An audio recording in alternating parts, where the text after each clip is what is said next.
New জার্সির MetLife স্টেডিয়ামের চারপাশে শুধুই গর্জন, চেলসি চেলসি। অন্য পাশে বিবর্ণ পিএসজি। চ্যাম্পিয়ন্স লিগ জয়ী প্যারিসিয়ানদের দুমড়ে মুচড়ে মাটিতে নামিয়ে এনেছে ব্লুজ।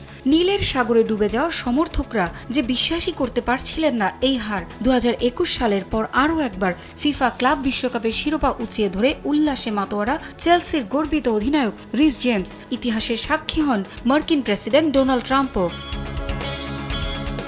এমন অর্জনের পর বাঁধ ভাঙা উদযাপন তো ব্লুজদেরই মানায়। পিএসজির দম্ভ চূর্ণ করে জয়ের পর রাজসিক উদযাপনে মাতে চেলসি। উয়েফা কনফারেন্স লিগের পর নতুন ফরম্যাটের ফিফা ক্লাব বিশ্বকাপের শিরোপা ফ্রান্সে নয়, গেল ইংল্যান্ডে। ম্যাচের শুরুতে মেটলাইফ স্টেডিয়ামের ৮১,০০০ দর্শকের বেশিরভাগই বাজি ধরেছিলেন পিএসজির পক্ষে। তবে এনজো মারেস্কার ছোঁয়ায় বদলে যাওয়া দলটা হৃদয় ধারণ করে রেখেছিল ভিন্ন কিছু।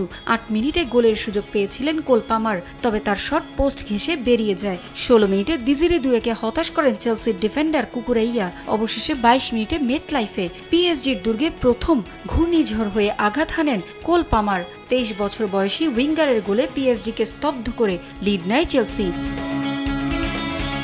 ৩০ মিনিটে ব্যবধান দ্বিগুণ করেন পামার। পিএসজির রক্ষণ ভাগের বাধা পেরিয়ে করেন হৃদয় শীতল করা গোল। হতাশ হওয়া ছাড়া যেন কিছুই করার ছিল না গোলরক্ষক দোন্নারুমার।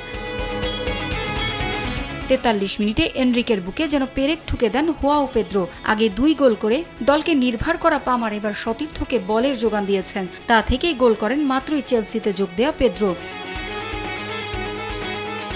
সেমিফাইনালে রিয়ালকে নিয়ে যা করেছিল পিএসজি, প্রকৃতি যেন তারই শোধ দিয়েছে এনরিককে। প্রথমার্ধেই ৩-০ গোলে লিড নেয় চেলসি। ম্যাচে একাধিক সুযোগ তৈরি করেছে পিএসজি, তবে খিচা কাভারেজকেইয়া, দিজিরে দুয়ে, নেভেসদের বারবার হতাশ করেছেন চেলসি গোলরক্ষক রবার্ট সানচেজ। ৬টি নিশ্চিত গোল রুখে দিয়ে শিরোপা জয়ে বড় ভূমিকা রাখেন তিনি। ৮৫ মিনিটে ১০ জনের দলে পরিণত হয় পিএসজি। চেলসির কুকুরেইয়ার চুল টেনে ধরে লাল কার্ড দেখেন নেভেস। শেষটায় হারের হতাশা মেনে নিতে না পেরে চেলসির ফুটবলারদের সঙ্গে হাতাহাতিতে জড়িয়ে পড়ে পিএসজি।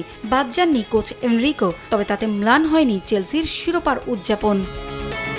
পারভিন আক্তার, সময় সংবাদ।